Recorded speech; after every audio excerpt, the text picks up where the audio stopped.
పత్రికా విలేకరులకి మీడియా మిత్రులందరూ కూడా వెరీ గుడ్ ఆఫ్టర్నూన్. ఏదైతే ఈరోజు తెలంగాణ రాష్ట్రంలో తప్పు చేసిన తర్వాత కూడా తప్పుని అంగీకరించకుండా మేమేదో ఘనకార్యం చేసినాము, మేము చాలా గొప్పగా ప్రాజెక్ట్ని కట్టినామని చెప్పి గొప్పలు చెప్పుకునే బీఆర్ఎస్ పార్టీ కేటీఆర్, హరీష్ రావు, అదేవిధంగా కల్వకుంట్ల చంద్రశేఖరరావు గారికి వాస్తవాలు ఏందో తెలంగాణ ప్రజానికానికి తెలియజేయాలన్న ఉద్దేశంతో ఫోటో ఎగ్జిబిషన్ పెట్టడం జరిగింది. ముందుగా ఏదైతే ఈరోజు కాళేశ్వరం ప్రాజెక్టు పైన పదే పదే చాలా బాగా కట్టినామని చెప్పి ఈ కాళేశ్వరం ప్రాజెక్ట్ కంటే ముందు మనం మాట్లాడుకోవాల్సింది 2009లో స్వర్గీయ రాజశేఖర్ రెడ్డి గారు ఏదైతే ప్రాణహిత చేవెళ్ల ప్రాజెక్టుని కట్టాలని ఒక ఉద్దేశంతో ఏదైతే తుమ్మిడి అట్టుకెళ్ళి ఎల్లంపల్లి వరకు ఆదిలాబాద్ నుంచి చేవెళ్ల వరకు ఏదైతే సాగునీరు, తాగునీరు అందించాలనే ఒక ఉద్దేశంతో ప్రాజెక్టుని ప్రారంభించారు.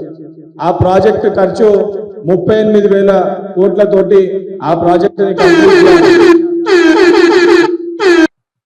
ముందుగా ఏదైతే మీకు చెప్తున్నట్టు స్వర్గీయ రాజశేఖర రెడ్డి గారు ప్రాణహిత చేవెళ్ల ప్రాజెక్టుని ఏదైతే 16,40,000 ఎకరాలకి తాగునీరు సాగునీరు అందించాలని ఒక దృఢ సంకల్పంతో 2009లో జలయజ్ఞంలో భాగంగా ఏదైతే ప్రాణహిత చేవెళ్ల ప్రాజెక్టుకి శ్రీకారం చుట్టడం జరిగింది. ఆ రోజు అందరూ కూడా నిపుణులు ఈ యొక్క ప్రాజెక్టు పూర్తయితే ఏదైతే తొమ్మిడిహట్టికి వెళ్ళి ఎల్లంపల్లి వరకు అంటే ఆదిలాబాద్కి వెళ్ళి చేవెళ్ల వరకు ఈ ప్రాజెక్టుని కంప్లీట్ చేస్తే చాలా తక్కువ ఖర్చుతోటి అంటే 38,000 కోట్లతోటి ఈ ప్రాజెక్టు పూర్తవుతుందని ఒక మంచి ఆలోచనతోటి ఈ ప్రాజెక్టు కంప్లీట్ అయితే ఆదిలాబాద్ కానీ నిజామాబాద్ కానీ కరీంనగర్ కానీ నల్గొండ రంగారెడ్డి ఈ మెదక్ ఈ జిల్లాలకి సాగునీరు తాగునీరు అందించవచ్చు. 2019 లోపల ఈ ప్రాజెక్ట్ ని కంప్లీట్ చేయవచ్చు అనే ఉద్దేశంతో మంచి ఆలోచనతోటి ప్రాజెక్ట్ ని స్టార్ట్ చేశాను. దాని తర్వాత వచ్చిన కిరణ్ కుమార్ రెడ్డి గారు కూడా దీన్ని కంటిన్యూ చేసి ఆనాడు ఉన్న ముఖ్యమంత్రి తోటి పక్క రాష్ట్ర ముఖ్యమంత్రి తోటి మాట్లాడి ఏదైతే ఈ ప్రాజెక్టుని ముందుకు తీసుకెళ్లడంలో భాగంగా 38,000 కోట్లలో 28,000 కోట్లు కేంద్రంకి వెళ్ళి వస్తుంది, 10,000 కోట్ల మటుకే రాష్ట్రం పైన భారం పడుతుందని ఒక ఆలోచనతోటి ఈ ప్రాజెక్టుని స్టార్ట్ చేశారు. ఉమ్మడి ఆంధ్రప్రదేశ్లోనే సుమారు 20% పనులు ఈ ప్రాణహిత చేవెళ్ల ప్రాజెక్ట్ కి సంబంధించిన పనులు ఆల్రెడీ కంప్లీట్ అయిపోయినాయి.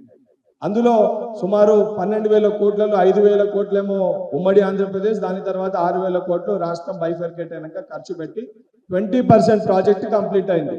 మొదట్లో కూడా కల్వకుంట్ల చంద్రశేఖరరావు గారు అధికారంలోకి వచ్చినాక 2014లో ఈ ప్రాజెక్టు కట్టాలని ఒక ఉద్దేశంతో 16 వరకు కూడా మంచి ఆలోచనతోటే ఉండే ఆయన కూడా ఈ ప్రాజెక్ట్ ని కంప్లీట్ చేద్దాము చేయాలని ఒక ఆలోచనతోటే ఉండే.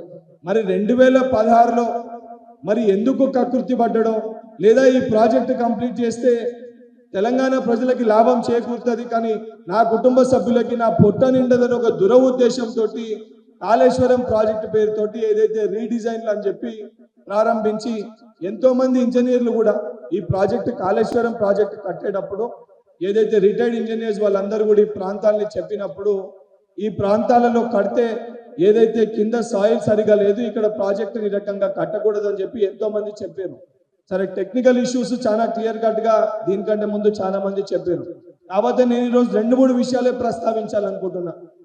మనం ఉదాహరణకి మనం ఎక్కడన్నా ఇల్లు కట్టుకుంటే లేదా ఎవరన్నా మనం బిల్డర్ దగ్గర ఇల్లు కొనుక్కుంటే మనం కొన్న ఇంటికి మనం గృహప్రవేశం చేసుకున్న 3 నెలల లోపల పిల్లర్కి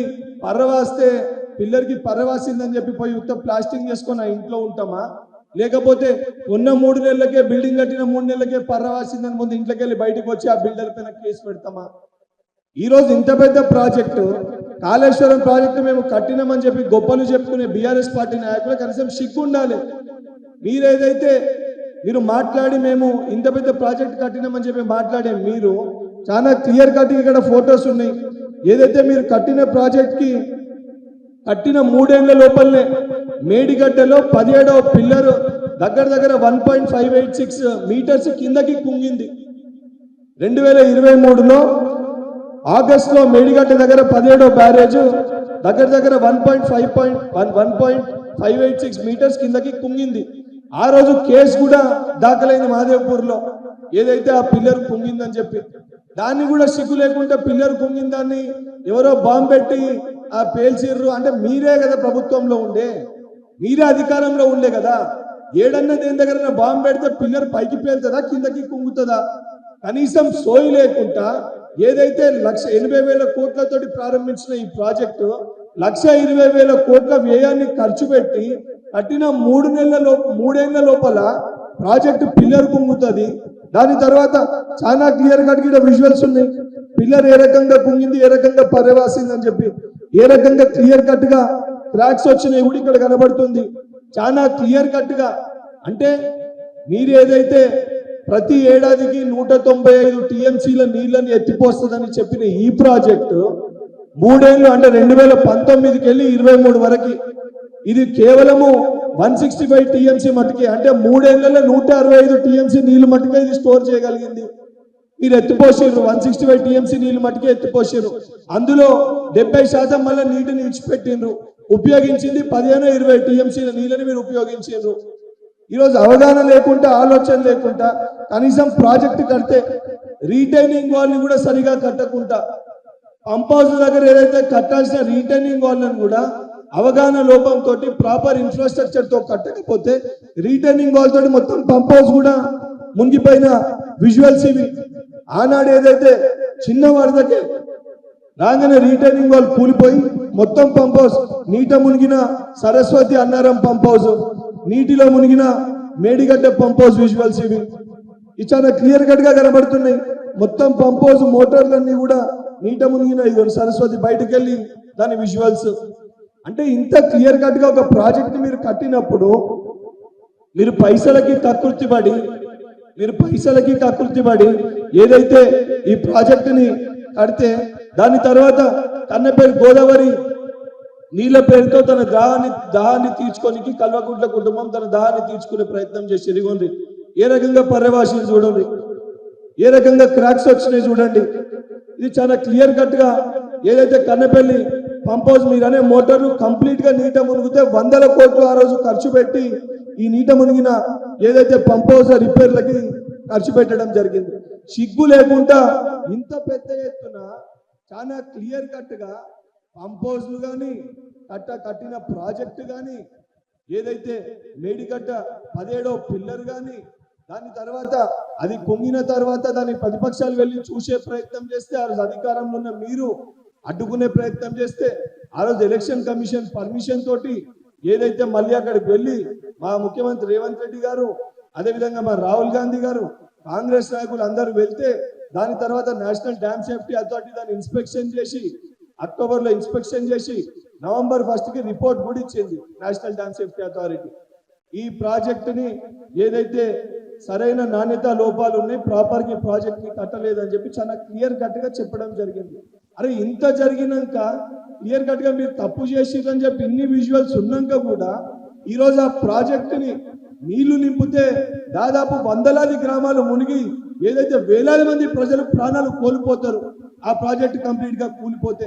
మీకు ప్రజలు ఓట్లు లేదనే ఒక కోపంతో ఒక కక్షతోటి కుళ్ళు కుతంత్రాలతోటి ఉద్దేశపూర్వకంగా ఈరోజు ఆ ప్రాజెక్టు నింపాలని చెప్పి సాడిస్ట్ గానే లెక్క మీరు మాట్లాడుతున్నారు. ముందు తెలంగాణ ప్రజలకి మీరు ఏదైతే ఈరోజు మీరు చేసిన 1,20,000 కోట్ల అప్పు ఈరోజు తెలంగాణకి ప్రజల నెత్తిపైన భారం లెక్క మారింది. ఆ కట్టిన కాళేశ్వరం కాస్త కూలేశ్వరం అయింది. ముందు దానికి సంబంధించి తెలంగాణ ప్రజలకి ముక్కు నేలకి రాసి బహిరంగ క్షమాపణ చెప్పాల్సింది పోయి దాన్ని తప్పు ఒప్పుకోవాల్సింది పోయి దీనిపైన మాట్లాడాల్సిన వ్యక్తి తప్పుకి కారకుడైన వ్యక్తి 80,000 పుస్తకాలు చదివినని తానే ఇంజనీర్ అయి తానే అన్నయ్య కర్మ కర్త క్రియ వివరించిన కల్వకుంట్ల చంద్రశేఖర్ రావు ఫార్మ్ హౌస్ లో పండుకుంటాడు. ఆ రోజు ఇరిగేషన్ శాఖ మంత్రి ఉన్న హరీష్ రావు ఏమో సిగ్గు శరం లేకుండా దీన్ని సమర్థిస్తూ ఏమైంది ఒక పిల్లరు పొంగింది దాన్ని రిపేర్ చేయొచ్చు కదా అని మాట్లాడతారు. అరే నీకు సోయి ఉందా అని నేను అడుగుతున్నా.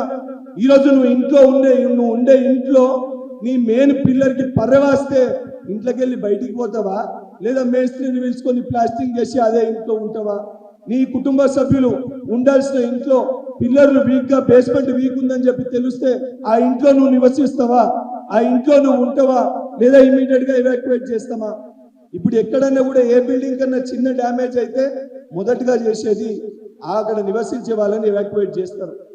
దానికి ఏదైతే సంబంధించిన నిపుణులు ఈ బిల్డింగ్ పనికిరాదు అని చెప్పి నివేదిక ఇస్తే దాన్ని కంప్లీట్ గా డిమాలిష్ చేసే పరిస్థితి కూడా ఉంటుంది.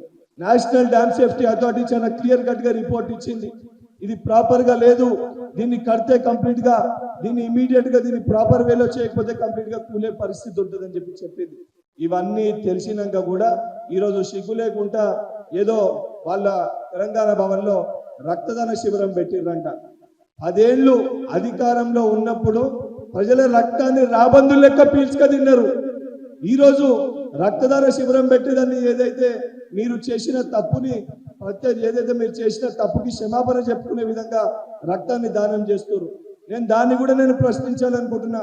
నిజంగా మీరు ఏదైతే రక్తదానం చేస్తున్నారో కల్వకుంట్ల తారక రామారావుని ముందు రక్తదానం చేయమని చెప్పారు.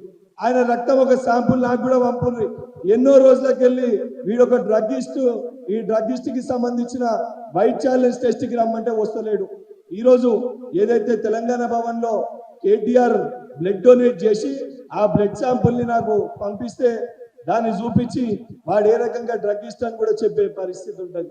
ఇవన్నీ పక్కన పెట్టి తెలంగాణ ప్రజలకి క్షమాపణ చెప్పకుండా ఈ వాస్తవాలన్నీ కళ్ళ ముందు కనబడుతుంటే దీన్ని బుకాయించే ప్రయత్నం చేస్తే తెలంగాణ ప్రజలు మిమ్మల్ని క్షమించే పరిస్థితి ఉండదు. ఇప్పటికన్నా నిజంగా మీకు చిత్తశుద్ధి ఉంటే, మేము తప్పు చేయలేదని చెప్పి మీరు భావిస్తే, ఇవన్నీ అవాస్తవము మేము చేసిందే కరెక్ట్ అని చెప్పి మీరు భావిస్తే, కల్వకుంట్ల చంద్రశేఖరరావు ఏదైతే అసెంబ్లీకి రా, నువ్వు ఫామ్ హౌస్ విడిచిపెట్టి అసెంబ్లీకి రా, ఏ రకంగా కట్టినావు, ఎక్కడ కట్టినావు, ఇది ఏమి జరగదు అని చెప్పి నువ్వు బాధ్యత తీసుకొని వాస్తవాలన్నీ వివరిస్తే, మేము తప్పు చేసి నిజంగా నువ్వు చెప్పింది కరెక్ట్ అయితే మేము తప్పుని అంగీకరిస్తాం. కానీ నువ్వు బయటికి రాకుండా ఏదైతే నీ కొడుకుని నీ అల్లుడిని ఊర్ల పైన ఇడిచిపెట్టి ఏదైతే మేము రైతులకి లాభం చేకూర్చే విధంగా 9 రోజుల్లో 9,000 కోట్లు ఏదైతే రైతులకి ఈరోజు మేము రైతు భరోసా వారి ఖాతాల్లో వేసినామో, ప్రజల్లో రైతులు సంతోషంగా ఉన్నారని చెప్పి దాన్ని జీర్ణించుకోలేక విషం జిమ్మనికి కాళేశ్వరం పైన అవాస్తవాన్ని ప్రచారం చేస్తే మంచిది కాదు. మళ్ళీ చెప్తున్నా, నిజంగా నువ్వు ఈ ప్రాజెక్టు వల్ల ఏమి తప్పు జరగలేదని చెప్పి నువ్వు భావిస్తే అసెంబ్లీకి చర్చకి రా, నేను మా ముఖ్యమంత్రి గారితో మాట్లాడతా.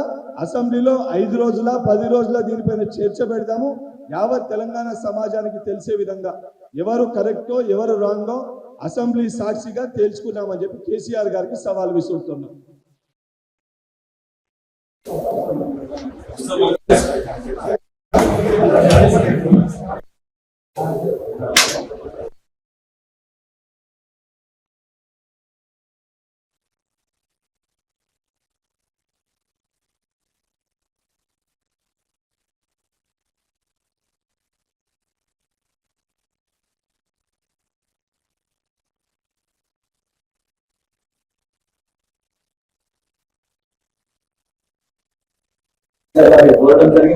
చర్చకు మేము సిద్ధంగా ఉన్నాం. యావత్ తెలంగాణ సమాజం